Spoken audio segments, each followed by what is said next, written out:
Apreciados amigos, un gusto saludarles. Estamos una vez más con ustedes aquí, Pastor Luis Aguiluz, para el repaso de la lección de Escuela Sabática. Esta semana estamos ya en la lección 11. Esta lección se titula El anhelo de Dios en Sión. Una lección que nos muestra ese deseo de todos de un día estar junto al Señor, a nuestro Salvador.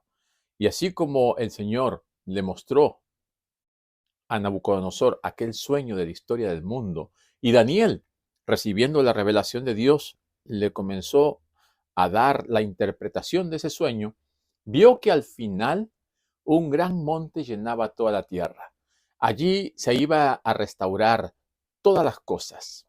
Dios tiene un monte. Ese monte es llamado Sión.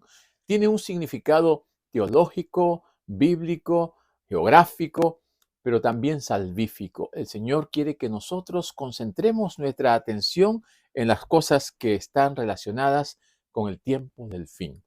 Y Sión es lo que nos va a mostrar las maravillas del amor de Dios, cómo el Señor tiene esa misericordia para su pueblo. Entonces, preparémonos para el estudio de esta semana.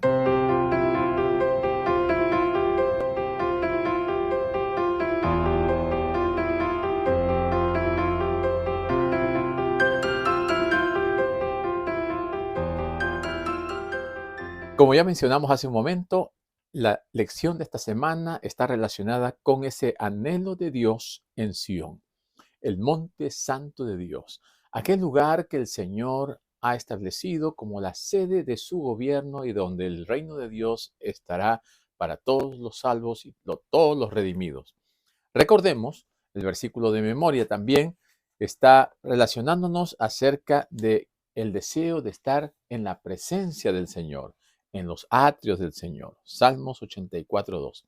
Y en un momento lo vamos a leer y lo vamos a escuchar cantado por nuestro hermano Ezequiel, pero queremos, amigos, recordarles que se suscriban para que de esta manera podamos seguir preparando estos videos, podamos llegar a muchos otros hogares, a muchas otras personas que desean conocer también la palabra de Dios.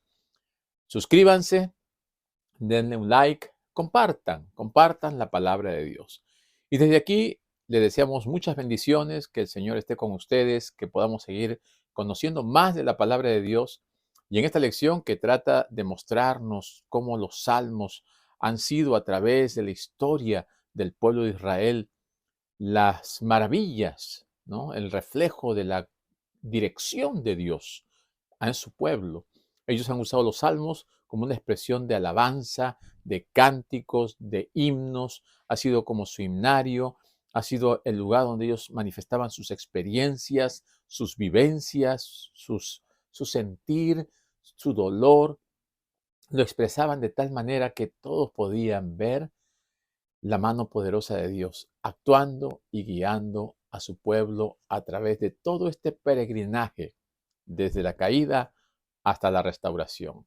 Así que mis queridos amigos, compartamos la palabra de Dios, suscribámonos para que de esta manera podamos seguir también apoyando en la predicación del Evangelio. Así que ahora sí, vamos a dejar a nuestro hermano Ezequiel y luego volvemos para el desarrollo de la lección de esta semana. Anhelo y ardientemente deseo los atrios del Señor. Mi corazón y mi carne cantan al Dios vivo, al Dios vivo. Anhelo y ardientemente deseo los atrios del Señor. Mi corazón y mi carne cantan al Dios vivo, al Dios vivo. Muy bien, mis amigos, ¿qué nos trae la lección de esta semana? Algo muy valioso y muy importante para cada uno de nosotros. El texto, una vez más, lo vamos a leer allí en Salmos 84:2. Anhelo y ardientemente deseo los atrios del Señor. Mi corazón y mi carne cantan al Dios vivo. Los cantos de Sión son himnos alegres, himnos que magnifican la belleza de Sión y también la soberanía de Dios, del Todopoderoso, quien reina desde su santo monte, quien se manifiesta para que sus hijos puedan conducirse, guiarse hasta aquel momento cuando el Señor venga a buscarlos en gloria y majestad. Así que Sión, a través de la historia, ha sido representado como el lugar de refugio, el lugar de bendición, el lugar de la presencia de Dios. Las personas pueden encontrar en el Señor su refugio, pero tienen que acudir a Él, tienen que acercarse a Él. Tenemos que recordar también que a través de la historia, siempre el Señor ha querido manifestarse y ser parte de esa revelación especial, que el pueblo de Dios pueda manifestar lo que Él ha hecho. Así que encontramos en Jerusalén la representación de ese Dios.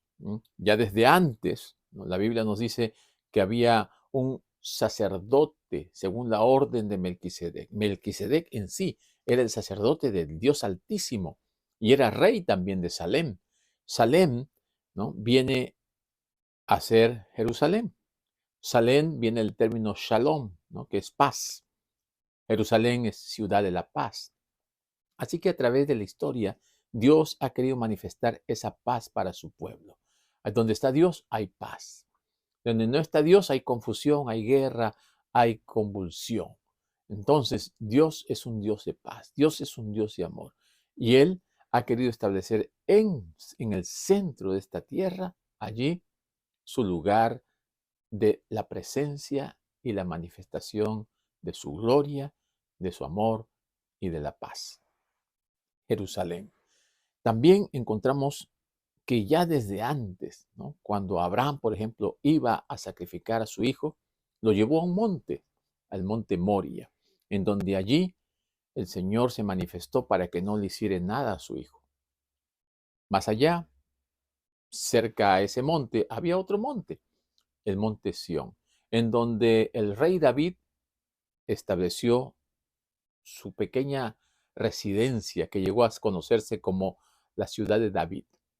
Y desde el monte Moria hasta este monte Sión no hay mucha distancia, tal vez unos 600 metros, y uno estaba al frente del otro. Y alrededor de Jerusalén había varios montes, porque Dios siempre le gusta esos lugares altos. Al enemigo, Satanás siempre buscaba los lugares bajos. Así que allí se establece en Sión el centro político, militar del gobierno de Israel. Dios también simbólicamente gobierna desde Sión. Pero en el monte Moria se puso y se estableció el centro religioso, allí donde se construyó, ¿no?, donde se iba a sacrificar a Isaac, allí se construyó el santuario. Se dice que aquella piedra en donde iba a hacerse el sacrificio es donde se estableció el lugar santísimo de aquel santuario, en donde los peregrinos van a orar, aunque los judíos no pueden ir directamente ni pueden entrar, porque ahí hay otro templo ahora musulmán. Los judíos adoran hacia ese lugar y los musulmanes también tienen la convicción de que el padre Abraham allí iba a sacrificar a su hijo. Entonces tenemos nosotros ese monte Sión, representado por David, que es símbolo de Jesús, y el monte Moria, en donde se sacrificó a Isaac, que es símbolo también del sacrificio de Jesús. Pero quisiéramos ir un momentito al Salmo 42, porque cuando se manifiestan estos salmos, estos himnos de alabanza, de gloria, de la manifestación del poder de Dios, llega un momento cuando se destruyó el templo y no había templo y muchos deseaban ir al templo. Y muchos de los salmos son ese anhelo de querer volver, de querer ir, de querer adorar a Dios en su santuario. Y en el capítulo 42, en el Salmo 42 dice: como el ciervo brama por las corrientes de las aguas, así clama a ti, oh Dios, mi alma mía. Mi alma tiene sed de Dios, del Dios vivo. ¿Cuándo vendré y me presentaré delante de Dios? Delante de mi Dios. El salmista está anhelante, así como los siervos cuando estaban en un lugar desértico y no había y no encontraban agua, bramaban, buscaban desesperadamente encontrar esa agua, así también el Hijo de Dios busca ansiosamente, desesperadamente entrar en contacto con Dios. Y si no está Dios, ¿qué sería de nosotros? Lo maravilloso es que Dios está allí y que nosotros debemos acercarnos allí. Pero en una época cuando no había santuario, para ellos era una imposibilidad. Ellos tenían la concepción de que el santuario era la manifestación visible de Dios. La presencia de Dios estaba allí. Imagínense cuando fue destruido el santuario, cuando Babilonia vino y destruyó todo. Para ellos se derrumbó el mundo. Ellos pensaban que ya era el fin de todo. ¿Cómo es posible? Porque habían llegado a considerar el santuario como un amuleto. Ellos pensaban que porque estaba el santuario allí, estaban seguros de que nada les iba a pasar y de que ahora cualquier cosa que les ocurriese, Dios iba a estar defendiéndolos. Pero el problema fue que llegó la presunción, llegó el orgullo, el egoísmo y otros pecados más que comenzaron a hacer de ellos personas soberbias, personas despreciables.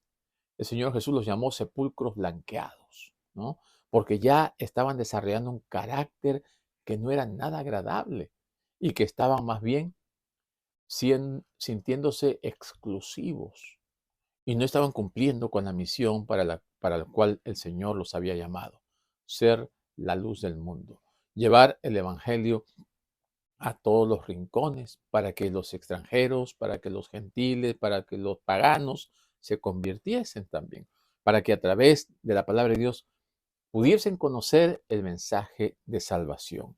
Y ese siervo que brama está representado también simbólicamente por aquel Hijo de Dios que busca esa agua de salvación, que busca ser saciado espiritualmente. Entonces, mis queridos amigos, mis queridos hermanos, nosotros también hemos sido llamados por el Señor para entrar en su presencia, para disfrutar en sus atrios. Vamos al Salmo 84. El Salmo 84 nos habla acerca de estar en los atrios del Señor que fuera. Es mejor estar dentro de la presencia del Señor que fuera de ella. En el versículo 1 dice, cuán amables son tus moradas, oh Jehová de los ejércitos. Anhela mi alma y aún ardientemente desea los atrios de Jehová. Mi corazón y mi carne cantan al Dios vivo. Aún el gorrión halla casa y la golondrina nido para sí, donde ponga sus polluelos, cerca de tus altares, oh Jehová de los ejércitos, Rey mío y Dios mío.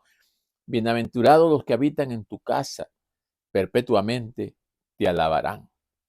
Entonces, el salmista anhela habitar en el santuario, anhela estar en la presencia de Dios. ¿Por qué? Dice, son bienaventurados los que habitan en tu casa. Y aquí se presenta una triple bendición, ¿no? Los que moran en su casa son los que sirven en el santuario y ellos son bendecidos por el Señor. ¿Qué otro grupo hay aquí? Dice, los peregrinos, los que llegan para adorar también. Y luego más adelante dice, todos, todo el mundo. La bendición de Dios va a alcanzar a todos.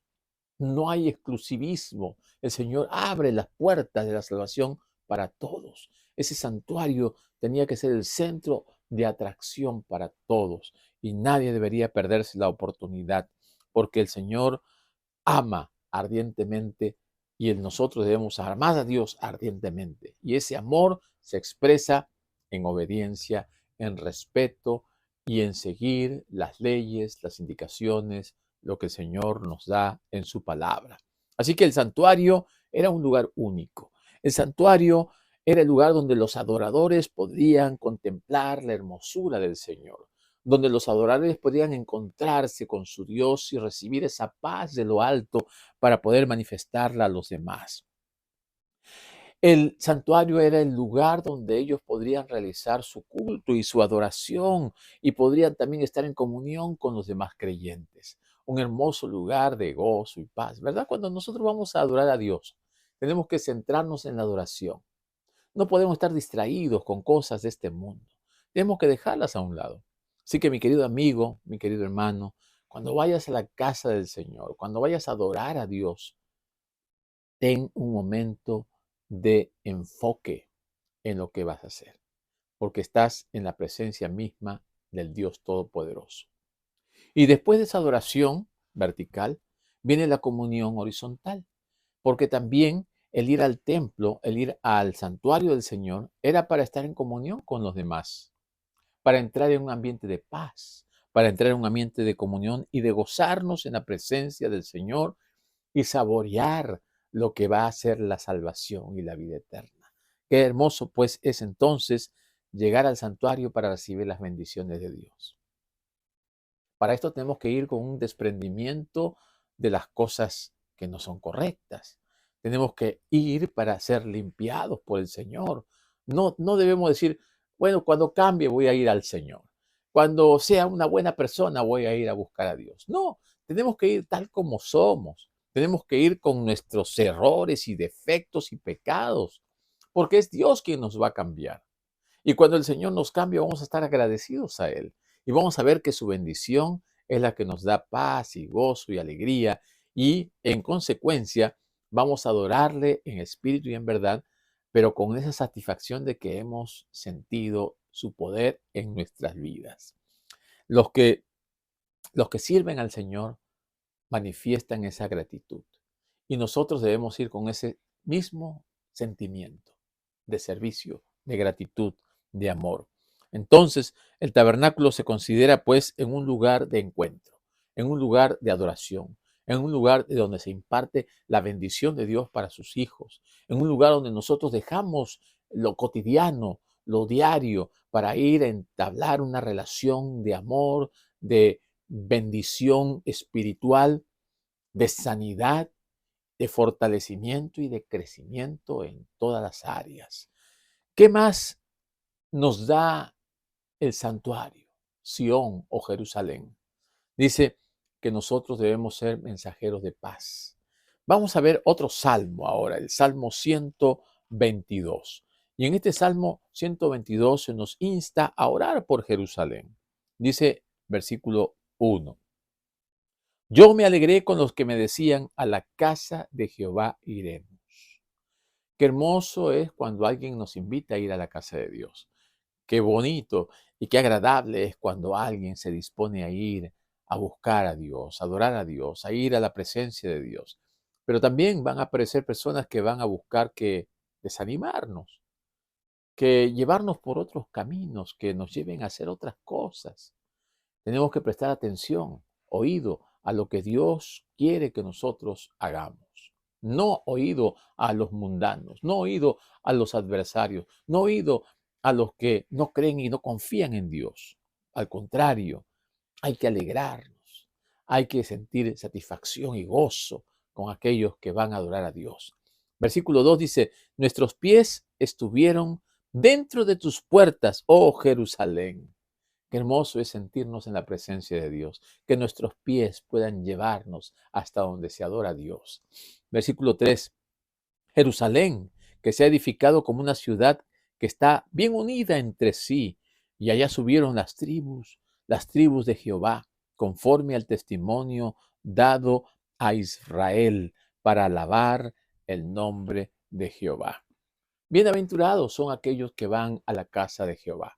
Bienaventurados son aquellos que van a adorar a Dios en su santuario, porque el Señor quiere que nosotros vayamos con un espíritu alegre, con un espíritu de gratitud, que vayamos a alabar y adorar a Dios. No que vayamos con un semblante triste, no alicaído, no, sino dejemos eso a un lado. Dejemos que el Señor cure nuestras heridas, dejemos que el Señor pelee nuestras batallas, dejemos que el Señor exprese su bendición en nuestras vidas. Así como el pueblo de Israel dedicaba 3 veces al año para ir a Jerusalén para las fechas de las fiestas judías más importantes, la que se conoce como la fiesta del Pesaj, ¿no? Que es la Pascua, la del Shabbot, que es las Pentecostales o la fiesta de las semanas, y también la fiesta de las trompetas, ¿no? Habían tres fiestas especiales. El pueblo de Israel hacía su peregrinación y ellos sentían gozo, sentían satisfacción de estar allí adorando en la presencia de Dios. Así que ese testimonio de estar en el santuario, ese testimonio que se manifiesta como estar en la presencia de Dios, era algo que a ellos les llenaba de vitalidad, les llenaba de vida, les llenaba de entusiasmo, que los movía a seguir adelante, perseverar, porque tenían la visión puesta en aquel que un día vendría a arreglar todas las cosas, aquel que un día vendría a establecer su reino para siempre.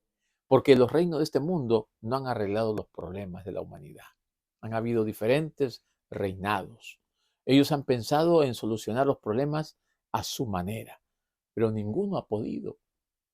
Ya el profeta Daniel, presentando la revelación del sueño de Nabucodonosor, vio que había un reino de Babilonia, Medo-Persia, Grecia, Roma, reinos divididos, pero ninguno iba a solucionar los problemas del hombre. Ningún tipo de gobierno humano puede solucionar los problemas del hombre, por más bueno que sean o por mejor que parezca, no pueden. El único que será posible es el reino de Dios. El único que vendrá a traer la paz verdadera, el reino de Dios. El único gobierno que será un gobierno santo y justo y perfecto es el gobierno que instaurará nuestro Señor Jesucristo en esta tierra cuando sean restauradas todas las cosas. Y a ese es a donde apuntamos nosotros también, para estar en su presencia, en su santuario. Y cuando en la Biblia nos habla de que se establecerán sillas y tronos, es porque nos está mostrando que allí en Jerusalén se establecería el reino de Dios y habría la justicia de Dios y sería un sistema judicial justo. Y esto se traslada en el lenguaje profético a lo que hará nuestro Señor Jesucristo. Y también nos dice allí que los peregrinos, ¿no?, iban a buscar esta justicia divina, iban a buscar el perdón de Dios. ¿Y no es acaso eso lo que nosotros buscamos cuando vamos a la presencia de Dios? Que el Señor nos perdone, que el Señor nos limpie, que el Señor nos haga nuevas criaturas. Con ese deseo deberíamos ir a buscar a Dios. No para hacer amistad, aunque es bueno hacer amistades, pero más importante es nuestra vida espiritual, nuestra satisfacción espiritual, nuestra relación con Dios, nuestro crecimiento en la fe, nuestro desarrollo en todos los ámbitos espirituales posibles, es mental y físico, y en todos los ámbitos que nos pueda ayudar a tener una mejor relación con Dios. Entonces, en el Salmo 122, versículo 6, dice: pedid por la paz de Jerusalén, sean prosperados los que te aman, sea la paz dentro de tus muros y el descanso dentro de tus palacios. Como pueblo de Dios, tenemos que orar por la paz de Jerusalén. Jerusalén ha sido y será un pueblo atacado por el enemigo. Pero Jerusalén tiene un cumplimiento profético también. Y el Señor lo ha utilizado al pueblo de Israel. Y aunque ahora nosotros somos el Israel espiritual, el Señor también tiene un plan para esta nación en el tiempo del fin. Las bendiciones de Dios es sobre todas las ciudades, sobre todos los habitantes de Jerusalén y también sobre todos aquellos que invoquen su nombre. Jerusalén solamente puede ser la ciudad de la paz si existe paz entre Dios y su pueblo y entre los hijos de Dios. Así que debemos estar en paz con Dios. Debemos buscar esa paz con Dios. Cuando nosotros le damos la espalda a Dios, no queremos leer la Biblia, no queremos orar, no queremos ir al templo, no hay paz entre nosotros y Dios. Tenemos que reconciliarnos con Dios. Tenemos que acercarnos con un corazón contrito, humillado, pidiendo perdón a Dios, buscando reconciliarnos con Dios. Y de esa manera también estaremos en paz con los demás. Recuerden que la palabra de Dios es para todos y tiene que llegar a nosotros también en nuestro corazón. Los mandamientos de Dios son para todos. Los mandamientos de Dios estaban específicamente para ambos, ¿no? En nuestra relación con Dios y en nuestra relación con el prójimo. Esos mandamientos de Dios en relación con Dios estaban plasmados en esa primera tabla con los 4 mandamientos en los cuales debemos glorificar a Dios, honrar a Dios, no tener otros dioses, no tomar el nombre de Dios en vano y tener ese día como día de adoración a Dios. Y en los otros mandamientos era nuestra relación con el prójimo, comenzando con nuestros padres, y luego no matar, no robar, no adulterar, no levantar falsos testimonios, no codiciar. Era la relación entre Dios y el hombre y el hombre y su prójimo. Entonces, ahora también en el aspecto de la paz hacia Jerusalén, nuestra paz con Dios es en primer lugar estar a cuenta en esos mandamientos que se relacionan en nuestra vida vertical hacia la adoración a Dios. Y la paz con el prójimo, sirviendo a Dios, vamos a ser fieles cumpliendo la otra tabla de la ley que habla acerca de nuestra relación con el prójimo. Entonces, así vamos a tener paz. Y oremos por esa paz en Jerusalén. Oremos por esa paz en el pueblo de Dios. Oremos por la paz entre nosotros para que vivamos una vida que agrade a Dios. Oremos por esa responsabilidad que tenemos como creyentes de fomentar la paz, de ser hombres y mujeres de paz, de ser pacificadores, de no solamente hablar de la paz, sino vivir y experimentar la paz, de ser mensajeros de paz y transmitir paz a los demás. La palabra de Dios, cuando habla de Sión, también menciona que Sión llegará a ser el hogar de todas las naciones.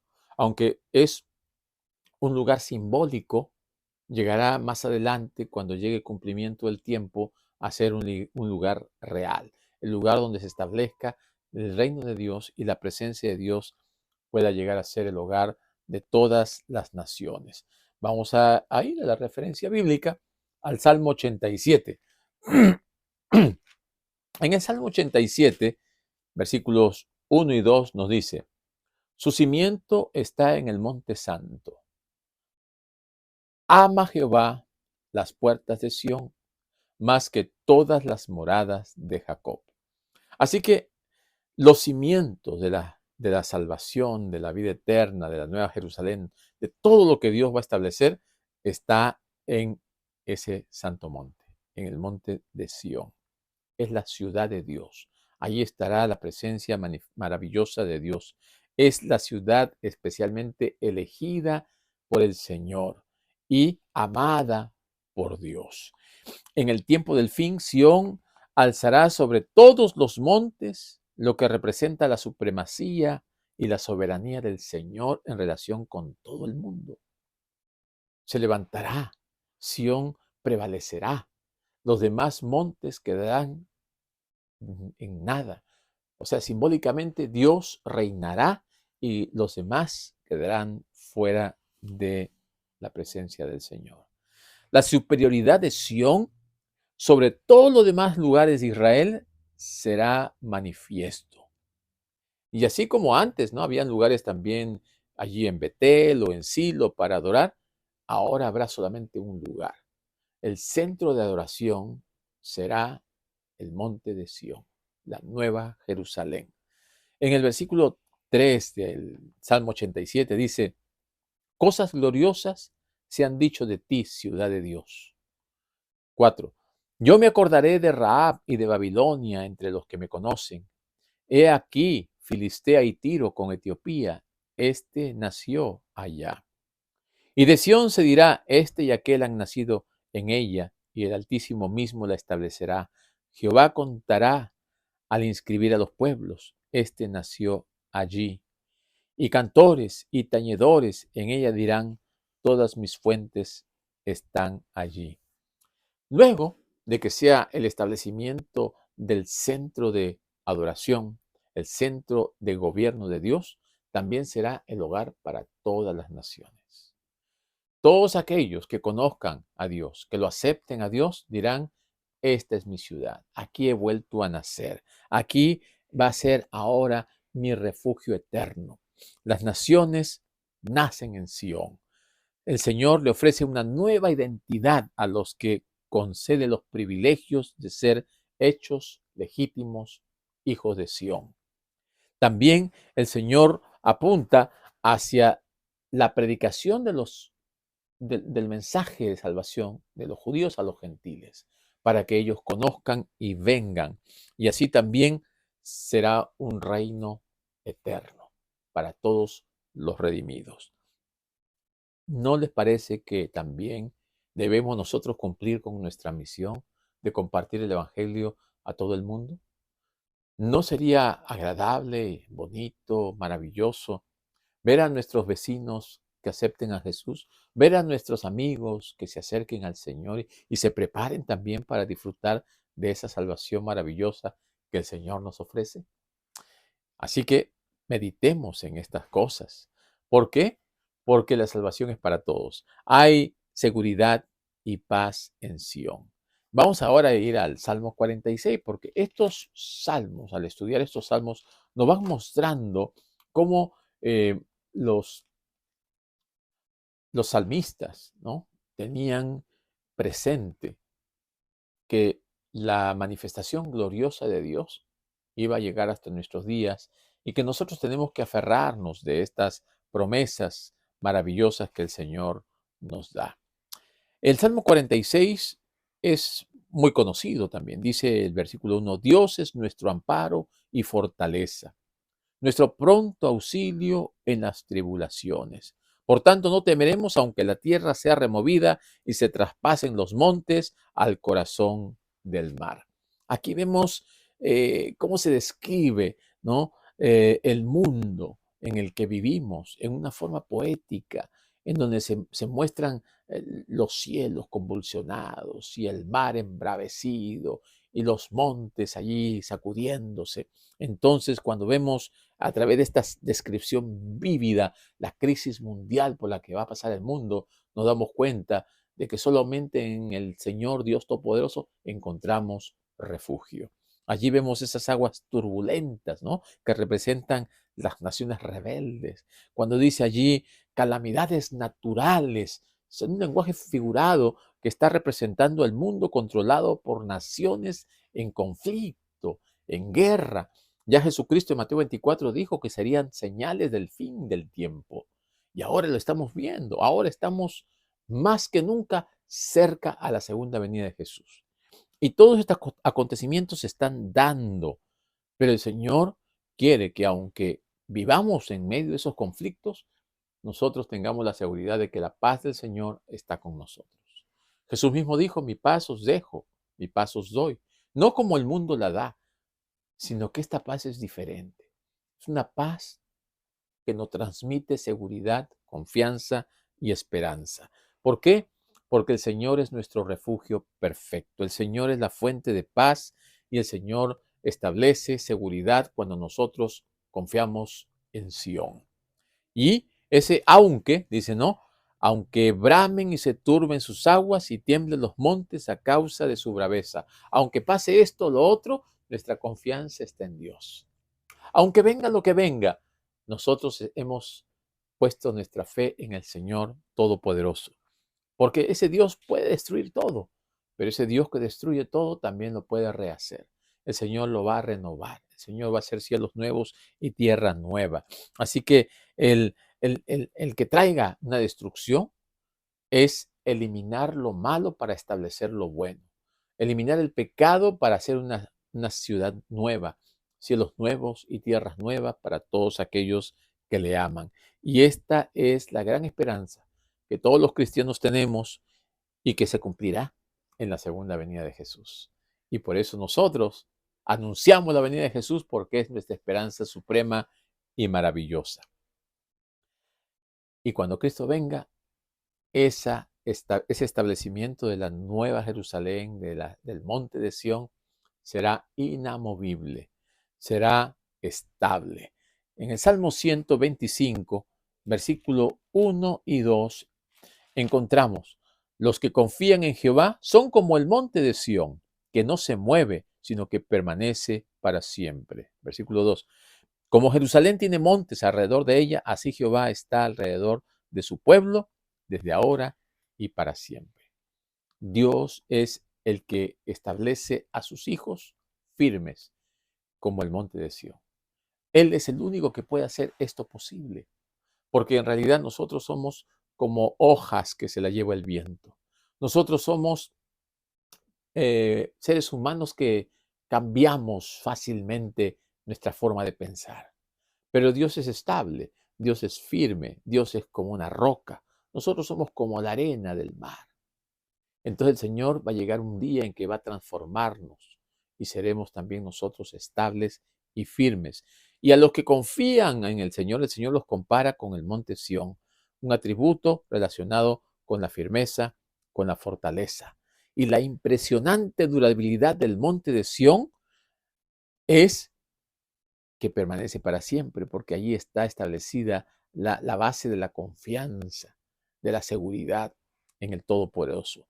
Este es el medio a través del cual el Señor pone confianza y esperanza en sus hijos. Y no debemos desconfiar de la palabra del Señor. En el Salmo 125, versículo 3 dice, ten misericordia de nosotros, oh Jehová, ten misericordia de nosotros, porque estamos muy hastiados de menosprecio.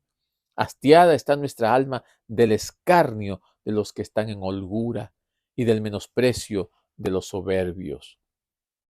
Aquí también el salmista expresa cómo es posible que otros estén mejor que nosotros, que otros aparentemente tengan bendiciones y nosotros estamos pasando dificultades. Los hijos de Dios pueden sentirse desanimados por el éxito de los impíos, porque quizás ellos aparentemente están progresando, pero no, el Señor nos anima a seguir fieles en su camino, porque hay camino, ¿no? Que al hombre le parece que es correcto, que es bueno, pero su final es camino de muerte. Y el Señor ha establecido que nosotros tenemos que seguir sus caminos, aunque sean difíciles, duros, pero que es camino de vida y de salvación. Y en este llamado que el Señor nos hace, el pueblo de Dios debe permanecer inconmovible, firme, seguro, estable, dando pasos firmes siguiendo a Jesús en sus pisadas por medio de esa fe y esa confianza que no debe desvanecerse. No debemos dudar de Dios. No debemos centrar nuestros ojos en las cosas de este mundo que son pasajeros. Debemos poner nuestros ojos en el Señor, en su santuario, en el templo, en esas cosas celestiales. Puestos vuestros ojos en Jesús, autor y consumador de nuestra fe. Y aunque las bendiciones vienen del santuario, nosotros aquí vamos a experimentar mensajes de esperanza a través de su palabra. Vamos a experimentar plenitud de vida y gozo, porque el Espíritu Santo está haciendo en nuestras vidas una obra maravillosa que nos prepara para que aquel día estemos en esa Sión que el Señor está preparando para sus hijos. El compromiso de no olvidar a Sión es una promesa implícita de que los peregrinos del Señor nunca deben aceptar este mundo como su patria, sino que deben esperar esos cielos nuevos y tierra nueva. Dios quiere que nosotros tengamos como el siervo ese deseo de esas aguas, ese deseo de estar en la presencia de Dios, de estar en sus atrios. Mejor es estar en tus atrios, en tu templo, un día que 1000 fuera de ellos. Mis queridos amigos y mis queridos hermanos, desde aquí les animamos para que ustedes puedan acercarse al Señor, para que ustedes puedan vislumbrar las maravillas que el Señor hace para todos aquellos que confían y ponen su esperanza en Él. Las cosas de este mundo son pasajeras, temporales, superficiales, efímeras, fugaces. Las cosas del Señor son permanentes, estables. Las cosas del Señor son para la eternidad. ¿Y nosotros qué vamos a escoger? ¿Las cosas pasajeras de este mundo o las cosas eternas que el Señor tiene para sus hijos fieles? Te animo a que pongas tu confianza en el Dios Todopoderoso. Que el Señor te bendiga y que sigamos cantando esos salmos maravillosos en los cuales nos muestra que Dios es el que reina, que Dios es el que vive y como dice nuestro versículo, anhelo y ardientemente deseo los atrios del Señor. Mi corazón y mi carne cantan al Dios vivo. Que el Señor nos bendiga.